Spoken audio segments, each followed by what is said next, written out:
পার্শ্ব শিক্ষক ঐক্যমঞ্চের পক্ষ থেকে সকলকে অভিনন্দন জানাচ্ছি।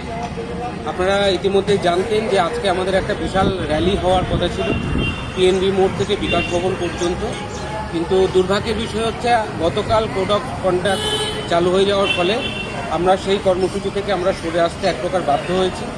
আমাদের পারমিশনটা আর কাজে লাগেনি শেষ পর্যন্ত। তো আমরা প্রতিনিধিমূলকভাবে আমরা আজকে বিকাশ ভবনে এসেছিলাম এবং বিকাশ ভবনের অফিসারদের সঙ্গে আমাদের অনেকক্ষণ কথা হয়েছে। এসপিডি সাহেব আজকে আসেননি, তার সাথে কথা হয়নি, কিন্তু এসপিডি বিগত দিনে যিনি ছিলেন তার যে অর্ডার কপি যার কাছে পৌঁছেছে তার সঙ্গে আমাদের দীর্ঘক্ষণ কথা হয়েছে।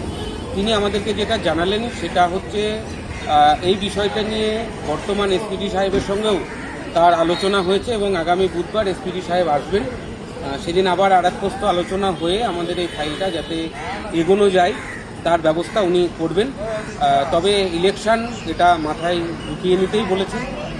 এর মধ্যে হয়তো অফিসাররা সবাই ঠিকঠাক থাকবেন না, যার পরিণতিতে এটার অগ্রগতি অনেকটাই থমকে যাবে, খুব স্বাভাবিক।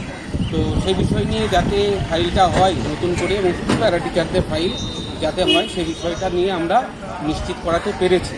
এখন দেখা যাক শেষ পর্যন্ত কতটা হয়।